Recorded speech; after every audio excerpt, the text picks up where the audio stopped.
¿Realmente entiendo qué es lo que está pasando con la reforma del Poder Judicial? Digo, afortunadamente veo en redes sociales que la gente se involucra más y hay más información, que puede ser información medianamente confiable. Y es más entretenido ver eso que la casa de los famosos o cualquier otra cosa. Además, esto me sirve para pensar en mi futuro, como por ejemplo la iniciativa que tiene el Estado de Querétaro en el Plan de Desarrollo Estatal 2050, que ahí me pongo a pensar en 25 años, pues yo tendré 58 años, tendría que estar viendo el fruto de mi trabajo actualmente, ¿no?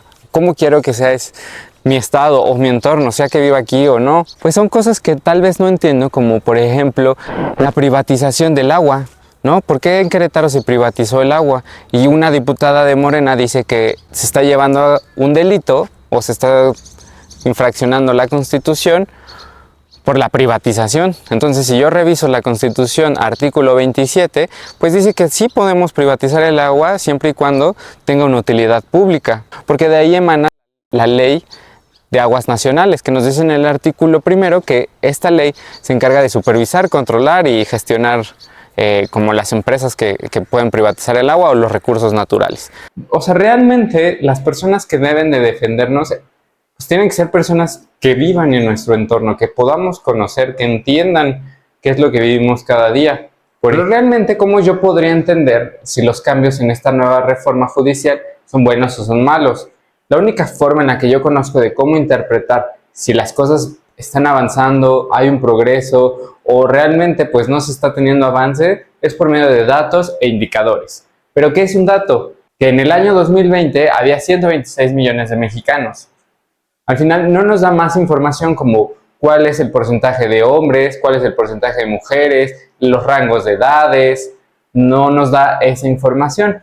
Para poder determinar un indicador necesitamos hacer una consulta en una fuente de información confiable. Por ejemplo, si yo quisiera saber cuántos mexicanos éramos en el año 2000, en el año 1960, pues tendría que irme al INEGI, que es una fuente confiable para mí, y extraer la información. Esto era como se presentaba o se hacía el registro. ¿Te imaginas cómo tenían que hacer el conteo de esas 34 o 35 millones de mexicanos? Bueno, pues alguien hoy ya lo digitalizó y nos permite hacer ese análisis. Entonces nos dice que en estos últimos 60 años hemos tenido un crecimiento de un 277%. ¿Es bueno? ¿Es malo? Pues al final no podríamos determinarlo porque va a depender mucho del tema económico, los recursos naturales. En los últimos 60 años, una de las poblaciones o la tercera población que ha tenido mayor crecimiento en los últimos 60 años es el Estado de México, casi un crecimiento de un 800%. Eso ha sido la tasa de crecimiento del Estado de México en los últimos 60 años, más que la media nacional. Entonces, pues es algo impactante. ¿Y qué podemos ver más? Podemos ver la distribución de cómo estaban los mexicanos en el año de 1960, que veíamos que se concentraba el 14% de la población en el Distrito Federal y que al día de hoy, después de 60 años, solo se concentra el 7% de la población. Y vemos que en el Estado de México, pues pasó todo lo contrario, tuvo un crecimiento en la población. O sea, ¿cómo podría ver si es algo bueno o no lo que está proponiendo esta nueva reforma con base al presupuesto? Pues vamos a analizar el presupuesto.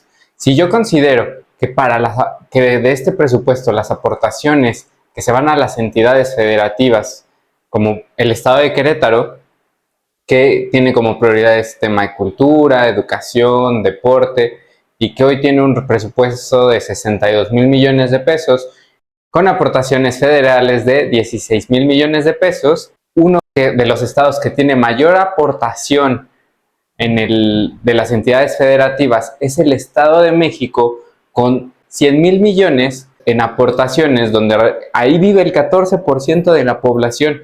Y vemos que el presupuesto que tiene el Poder Judicial, que digo, no sé realmente cuántos son, creo que son como, no, seguramente no son ni los 2 millones que habitan Querétaro, tienen un presupuesto de 78,000 millones de pesos.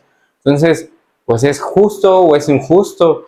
Si nosotros consideramos las aportaciones, el Poder Ejecutivo, el Poder Legislativo y el Poder Judicial, presupuesto serían más de 1.100 y tantos mil millones de pesos. Lo que representa que las aportaciones son el 90% aproximadamente, el poder ejecutivo no llega ni siquiera al 1%, el poder legislativo abarca el 2% de ese total y el poder judicial tiene un 7% de ese presupuesto asignado. En conclusión, la privatización de agua en Querétaro y la nueva reforma al poder judicial son cosas que nos generan dudas, incertidumbre, ¿no? Si realmente el agua no se va a comercializar de una manera ilegal y que va a fomentar o va a darle prioridad a solo unos pocos, o si esta nueva reforma del Poder Judicial no le va a quitar su independencia y autonomía al Poder Judicial y ahora va a tener que estar rendido hacia los demás poderes y todo el mundo va a decir que nos vamos a ir a una dictadura y vamos a llegar hasta allá. Pues eso va a pasar probablemente si no nos involucramos y no tenemos una participación ciudadana. ¿Y a qué me refiero con esto? Pues que debemos de entender o intentar entender cómo funcionan las cosas, cuáles son los procesos, los flujos, cómo se llevan a cabo toda esa toma de decisiones para nosotros poder tener una medición y tomar la mejor decisión al momento de dar nuestro voto.